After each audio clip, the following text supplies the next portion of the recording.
Ayikho into engihlekisa njengokuthola umbuzo othi usayilona nilungu eliziqhenyayo lomkhonto wesizwe na. Soshintshwa yini, soshintshelana. Ikhona yini into osuyizwile ekhuluma into engcono kunomkhonto wesizwe phathi? Ikhona yini iqembu lezepolitiki osulizwile elikhuluma ngokushintsha iconstitution?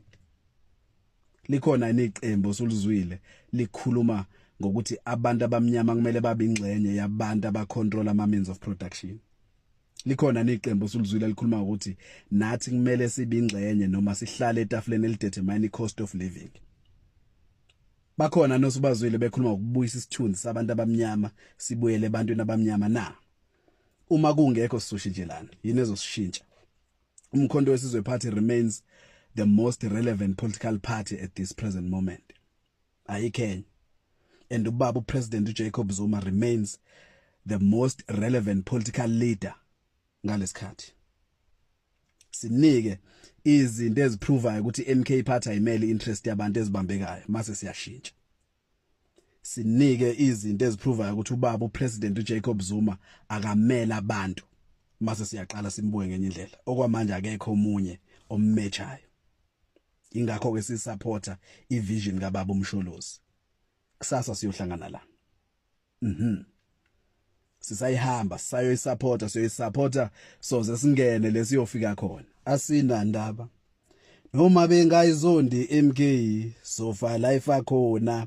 Samba nayo ubaba uPresident Jacob Zuma sihlangane neMgungundlovu High Court siyomsupport. But ngiyafuna ukusho ukuthi thina as abantu abasha abadala noma abadala kancane sesikhathele ukwenziwa noma ukudansela isiginci sesystem noma ukudansela isiginci sabacindezeli. Sesikhathele ukutshenwa ama institutions esesiwabonile ukuthi awaserve interest yama South Africans, aserve interest yabantu abayifew ekuyibona abacontroller isystem ecindezela abantu. Sesikhathele ukudansela leso siginci.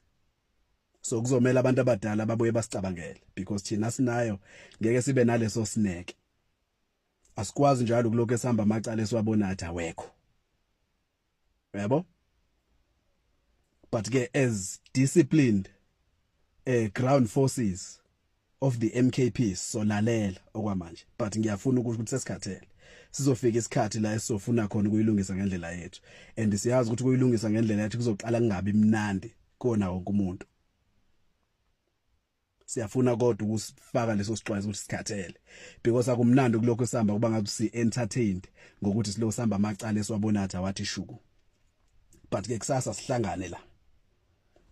Sihlangane eMgungundlovu kusasa siyosupport ubaba. Ngizwile abanye bethu hey ubonganishele mbukhuluma kanjani ngeAfrica Unite Movement besaphinda abe member MK kuxabanaphi. Uke wayizwaphi MK ithi ayihlangani nento ekhuluma ngokuhlanganisa ama black South Africans na indaba nomlaleli uPresident Jacob Zuma mekhuluma. iAUM ine agenda yodwa nje asinayo desire ukuleader, sinawo ama leaders political, sinawo ama political leaders. Asinayo asihalela ukuleader.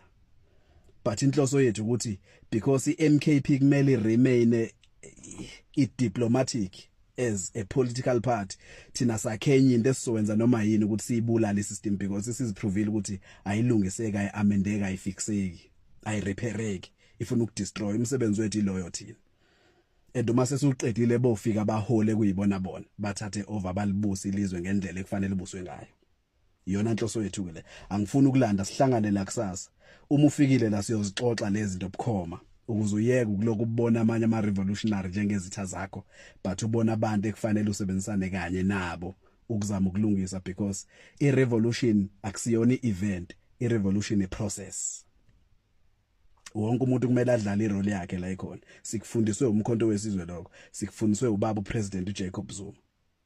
Silange kusasa eMgungundlovu siyosupporta iMK party siyosupporta uPresident Jacob Zuma. It's a revolution first. Anything else may follow. Peace and Pan-Africanism.